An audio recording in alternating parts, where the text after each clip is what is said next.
एक 32 साल का आदमी जो दिल्ली के जल बोर्ड में नौकरी करता है और अचानक वो गायब हो जाता है। उसके घर वाले बहुत ज़्यादा परेशान हो जाते हैं। तो घर वाले जब उसे खोजते हुए उसके घर पर पहुंचते हैं जहां पर वो अपनी पत्नी के साथ रहता है, और तो घर का दरवाज़ा बंद होता है। आसपास के पड़ोसियों से मदद लेकर दरवाज़ा तोड़वाया जाता है तो घर में उसकी लाश मिलती है जो कि 8 टुकड़ों में कटी हुई थी।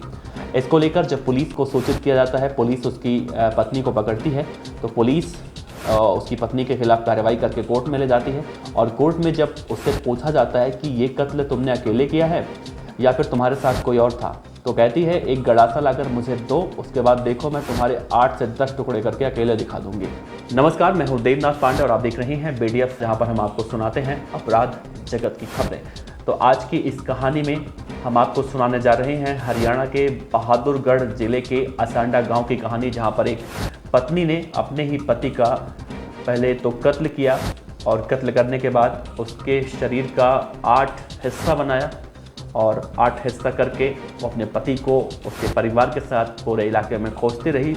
पुलिस स्टेशन में भी गई, लेकिन जब कहानी निकलकर सामने आई तो कहानी बहुत ही ज़्यादा डराने वाली। दरअसल 26 अप्रैल 2016 की ये घटना है, जब एक बलजीत नाम के लड़के की हत्या कर दी जाती है। वो दिल्ली के जल बोर्ड में प्राइवेट नौकरी करता है और हरियाणा के बहादुरगढ़ के असंडा गाँव में वो रहा करता है। वो एक रात कहकर जाता है अपनी पत्नी से कि मैं आज जा रहा हूँ और मैं शायद आज रात में ना आऊँ, तो तुम अपना ख्याल रखना। तो पत्नी कहती है ठीक है। और उसके बाद कुछ ऐसा होता है कि वो वापस अपने घर पर पहुंच जाता है, और जब घर पर जाकर देखता है तो उसकी पत्नी किसी और के साथ आपत्तिजनक हालत में थी। ये सब देखकर उसे बहुत ज़्यादा गुस्सा आता है, लेकिन फिर भी वो अपने गुस्से को पी जाता है, और इसके बाद उन दोनों में काफ़ी लड़ाइयाँ भी होती हैं, जिसके बाद वो लड़ाइयाँ भी खत्म हो जाती हैं। वो अपनी पत्नी को माफ़ कर देता है। उसकी पत्नी कहती है कि अब एक बार मुझे माफ़ कर दो, आगे से ऐसी गलती दोबारा नहीं होगी। उसके बाद खाना बनता है, खाना खाते हैं। उनका एक बच्चा भी है 2.5 साल का। सब कुछ बड़े आराम से हो रहा था, और खाना खाते हैं। खाने के साथ उसको नींद की गोलियाँ वो मिलाकर दे देती है। रात में जब उसका पति सो जाता है, यानी कि बलजीत सो जाता है, सोने के बाद वो पहले गला दबाकर उसकी हत्या करती है, और हत्या करने के बाद वो पूरी रात आराम से बैठकर टीवी देखती है ताकि उसका समय आराम से कट जाए।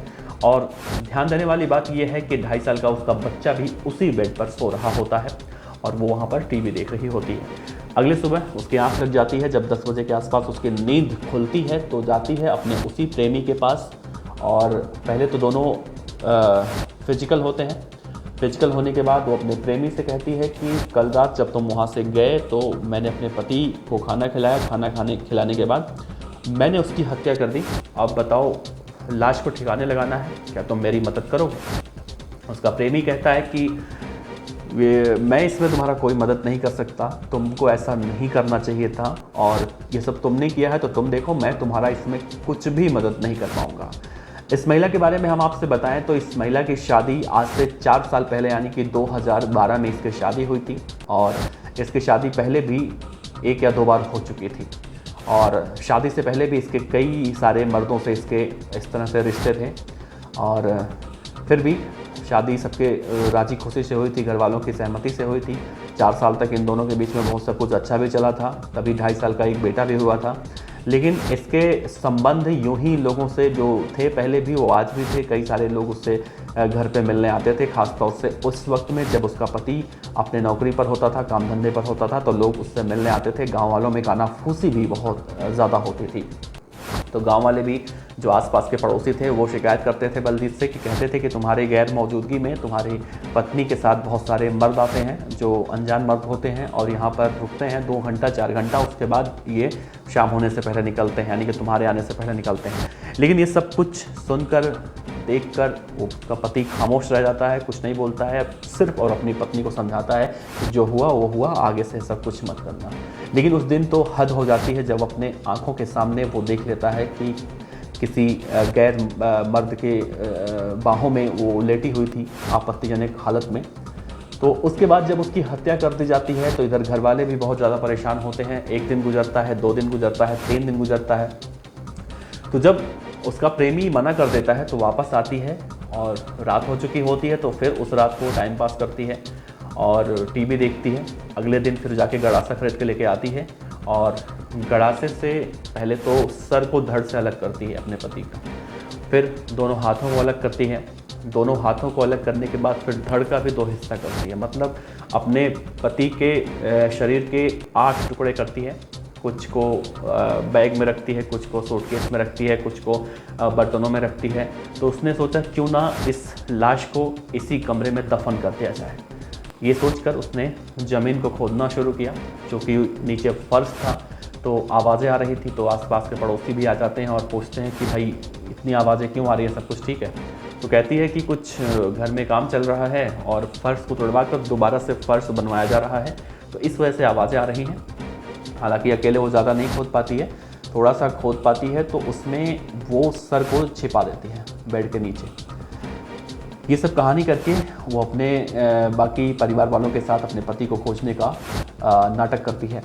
तो घर वाले सोचते हैं क्यों ना घर पर चलकर देखा जाए, हो सकता है कुछ बात हो ऐसा जो कि ये पत्नी नहीं बताना चाह रही हो, भाभी नहीं बताना चाह रही हो। तो घर वाले जब जाते हैं, घर का दरवाज़ा तोड़ा जाता है, तब सब कुछ वहाँ पर कहानी निकलकर सामने आती है, जो वाकई में बहुत ही ज़्यादा डराने वाली होती है।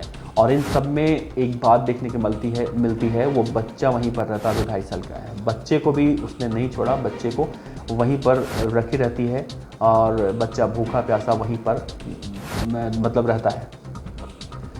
पुलिस आती है, मामला कोर्ट में पहुंचता है। जो भी इस खबर को सुनता है उसके होश उड़ जाते हैं अंदर से। हर कोई इस खबर को सुनने के बाद भयभीत हो जाता है। तो इस मामले में जो उसके 4-5 प्रेमी थे, उन लोगों की भी गिरफ्तारियां होती हैं और करीब ये मामला 1 साल तक चलता है। 1 साल बाद जब पुलिस की तफ्तीश पूरी होती है तो मालूम चलता है कि जो इसके सारे प्रेमी थे उसमें से किसी ने भी इसका साथ नहीं दिया था, तो सब बरी हो जाते हैं।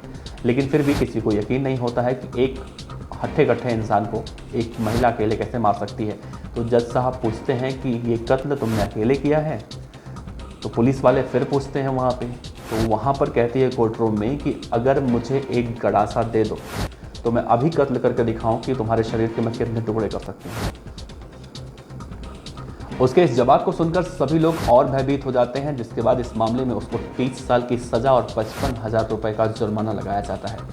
यानी कि वो महिला अब अपनी पूरी उम्र जेल में काटेगी, साथ में 55,000 रुपये का जुर्माना भी लगाया जाएगा। ऐसे में उस बच्चे को परिवार वालों को सौंप दिया जाता है।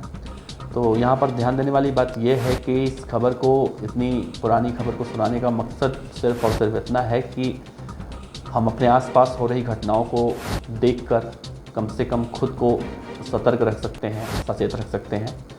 और ताकि जिस तरह से आज की दुनिया में अपराध हो रहा है, ऐसे अपराधों को होने से कम अपने ज़िंदगी में अगर हम रोक लें तो कम से कम समाज में एक बड़ा जो है बदलाव देखने को मिल सकता है। इस तरह की खबरें हम आपको लगभग रोज़ाना ही सुनाते हैं। आप अपनी प्रतिक्रिया ज़रूर हमें दे सकते हैं। आपका बहुत बहुत शुक्रिया। देवनाथ पांडे मेरा नाम है, मुझे दीजिए इजाज़त। फिर मिलेंगे अगले वीडियो में। आपका बहुत बहुत शुक्रिया, अपना ख्याल रखिए।